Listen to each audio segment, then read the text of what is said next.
The Great Pop Rebalance, whether or not it's going to be in 2020 or 2021 is a whole different discussion, but it is something that the devs are working on right now. Now, it's very important to know that everything is very, very much hot code to the point that they are floating ideas in their various dev diaries and trying to figure out what the community at large thinks about this. And now for those of you who read the comments on my videos or go to the forums, you will know that there are quite a lot of, well, feedback points from you as well as other members of the community. Now, this is the big dealio, what's going to happen here. The amount of pops within your empire is going to reduce. That's right, less pops to calculate in the back end, which means an improvement in performance. A lot of performance issues can be traced back, allegedly, to pop jobs, and I'm sure we'll talk about that more in the future. However, the general population of your empire is going to decrease. However, the total output of individual pops is going to increase, and we're going to talk about that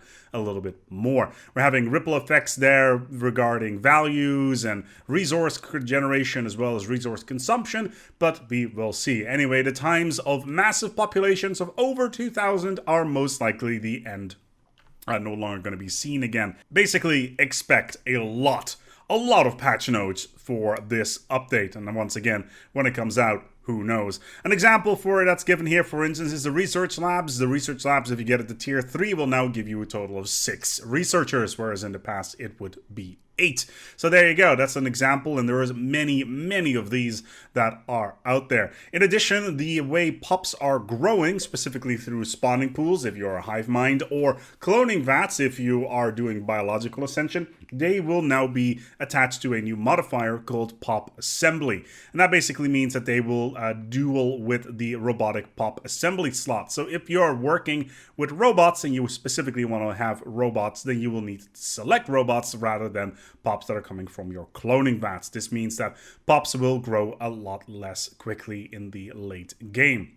You'll still have the modifiers. However, the monthly organic pop assembly modifier that is going to be attached to the game is going to have serious impact, because sometimes you just want to crank out pops really quickly, or you want to crank out robots that are specialized for a certain thing. In the future, this is going to change, obviously, so we will have to make a choice. Also, the cloning vats will now have an upkeep cost of 30 food, which is rather significant, and also a build cost of 450 food, which I find fascinating. But yeah, having these buildings, these specific types of buildings, means that you can build pops rather than grow them by default and normal. So this is really important. Then there's also a bunch of minor perks that are being added to pops. For instance, medical workers, they're going to get a habitability bonus. The picture that is shown here shows that they generate gas as well, but that's because in this particular case, they are used with lithoids. So do please be aware of that. A bunch of small bonuses being added to the medical workers. Whether or not that's going to be worthwhile in general, whether or not you want to crank up that habitability, that is a whole question by itself. You will still have 2 medical workers or 4 medical workers, depending on the type of building that you have. And 4% habitability is not nothing, but it's still nice to have. So the real question is whether or not we're going to need to go back into the calculations to see whether or not the medical worker for gene clinics is still worth our while. It is a very marginal bonus, but still decent. Then there are ring worlds. Ring worlds are going to be completely overhauled. Now, the wording in the dev diary is rather weird. They're talking about segments from 10 to 5, from 5 to 10 even. However, I feel that is a bit of a weird naming, but considering the segments is also what the parts of the ring world are called, but now the districts are referred to as segments. But however, instead of having only 5 of these districts on your individual segments, they will now crank up to 10. This means that there will be a total of a reduced number of jobs available on these places. For instance, the city segment will now generate 7 jobs in total instead of the 20 that they would do before. And the research segment, for instance, now generates only 10 researcher job instead of the original 20. So you have a lot more flexibility there to really specialize your districts on your ring world. So that's another interesting thing that's in there. And there's a whole bunch of other examples here, from industrial segments, agricultural segments, and especially industrial segments are really interesting for ring worlds because, well, it is a new district type. So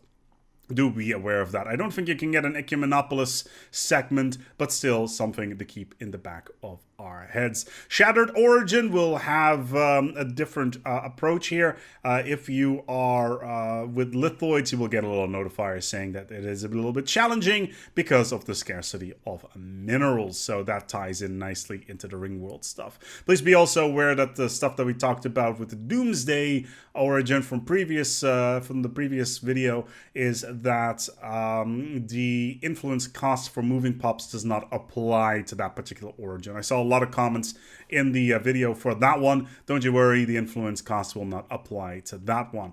Ecumenopole, same story there. Archaeology projects will now be able to be built on a city that has on a planet that has a mixture of city and industrial districts, with once again a bunch of balancing stuff there with metallurgist jobs and clerk jobs, artisanal jobs, as well as the entertainment/culture jobs. Now, of course, these will all be rebalanced with different outputs over time. And once again, this is very much hot code, so yeah, don't expect these numbers to be final. But yeah, Ecumenopole will also have the ability to have both a factory and a foundry at the same time on the planet, because you can build a factory archaeology and a foundry archaeology, which means that you will get the double bonus and you can double dip using both archaeologies, and you get those bonuses and being able to add pops jobs to those particular foundry districts, which is really, really nice, because obviously you're going to need to be able to choose between the whether or not you want to have factories or foundries on specific planets, just to make sure that you don't double dip. You can only have one of each type, or at least one of either on a planet if you are going for the industrial districts on normal planets. But Ecumenopole will get both of them. Habitats also will be a lot different. We also, once again, have industrial districts being added to habitats. That could be very interesting for the economy behind any species that runs habitats. Void dwellers in particular come to mind. So I'm going to talk about void dwellers a little bit more soon. However, they also get their industrial districts with less pops being added, but with more housing in general.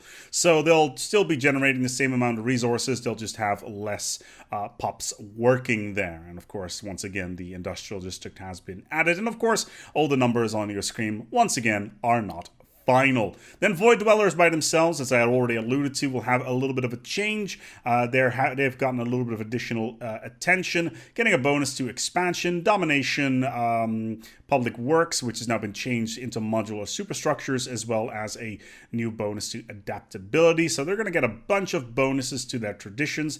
Expansions basically means that they can colony develop a lot faster, and of course their alloy costs for new habitats will be reduced by 20%, which is really big. It's really, really important, which means that void dwellers will have a good reason to go expansion early on, because the cost of building a new habitat is substantial, and having that reduced by 20% is a huge, huge bonus.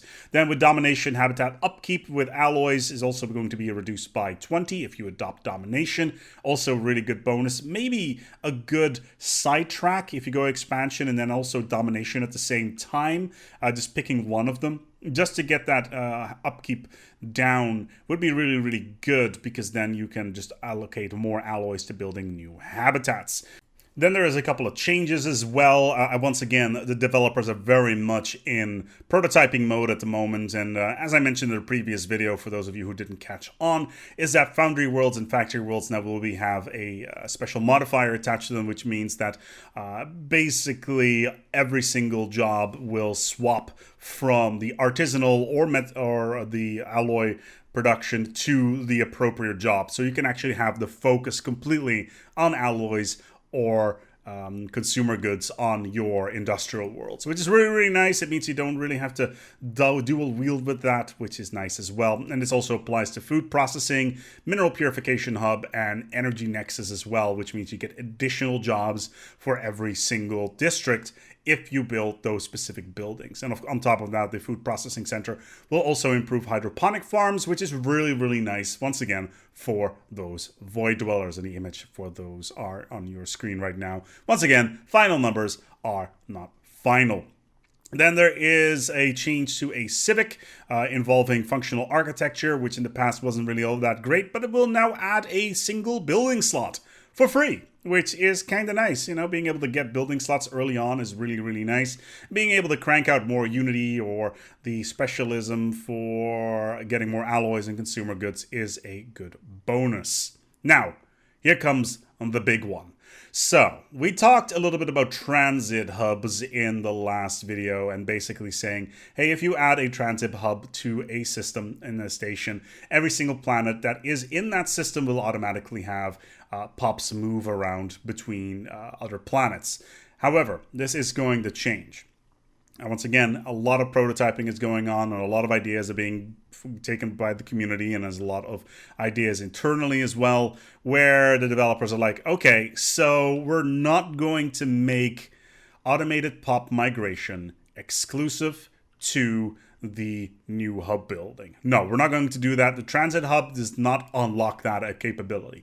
All species, all empires, as long as they have the right migration policies enacted, will have a ability to move between planets at all times. There will be a chance of moving pops that are unemployed and meet the proper criteria based on work, housing, and habitability of 40 or higher, and they will be able to move with a chance of every single month. Now, the highest strata of pops will move first, so it goes from rulers, specialists, and then workers, and the system also applies to Gestalt empires with their complex and their basic drones. So yeah, it also does not apply to non-sapient robots or slaves, so you're going to need to move those yourselves. Now, the transit hub now does something else. If you build a transit hub in a system, the chance of automatic resettlement will increase by 100%. So basically every single month there will be a tick saying, okay, we see there's unemployed jobs here, there are unemployed pops over here. We roll the dice and then pops move over and back and forth, etc. as long as the right stuff is available, like food, working, housing, and habitability, etc. So this is a really, really big deal. It means that automatic pop resettlement will be available to your empire at the get-go. However, there will be a dice roll involved in that. Now, with the transit hub, you will have basically a 100% chance that it will happen every single month. And on top of that, Greater Than Ourselves will add another 200% bonus on top of that, which means more pops will move and it will be more efficient, etc. However, when it comes to automated pop relocation, it means that Greater Than Ourselves is no longer a requirement. It will be part of the game by default. Now, the devs did think about whether or not starbase hubs, transit hubs should be just starbase buildings or on planets, but considering the auto resettlement chance being applied right now, they are going to keep it on a starbase building rather than on a planet by itself. The chance is still there. If you want to make a certain system with a lot of pop growth, then you need to build a transit hub there to make sure that pops are moving back and forth between the right places. And especially if, once again, if you're playing as Void Dwellers, it becomes really interesting to build a transit hub in your primary systems because there are so many habitats to move back and forth between. So yeah, very important change here. Very, very important change. Probably one of the biggest changes in pops since Le Guin. It's really, really important that this is understood the way it is because it's so good. Anyway, also some changes once again to authorities. There were some changes in the past previous videos about authorities. They've changed them again. Once again, it's very much in the prototyping stage and feedback is coming in all the time. Democratic will now have an automatic resettlement chance increase of 50%, which basically means that democratic empires will have an easier time resettling their pops to wherever they want. This is attached to their freedom mechanics that are with them. So please keep that in mind. Dictatorial will reduce empire sprawl, which is kind of nice, I guess, but still.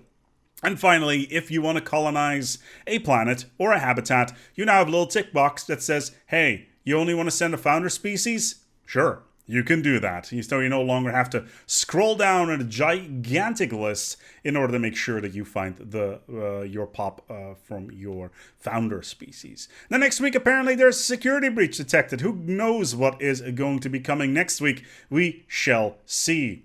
Good times. Anyway, we're going to go and wrap up this video here. This has been a reasonably long one. If you have any feedback about this, I'm sure the devs will be reading comments as well as they are on the forums, and feedback is going back and forth all the time. So please make sure your feedback comes in below. Are there some of these changes where it's just like, this doesn't work really well, or I'm not entirely sure whether or not this pop resettlement thing is a good idea, or having to move pops costing influence, rah, I'm still upset about this. Please let your voice heard, and be heard at least, and the devs will most likely have an eye on that, and we can always see what is going on there. In the meantime, though, thank you so much for watching, and thank you to my patrons for making this video possible. If it wasn't for you, I currently would not be able to take a little holiday after coming off of work and hang out with my wife and child. In the meantime, though, thank you so much for watching, and until next time, take good care of yourselves, and as always, move those pops. Pops are life.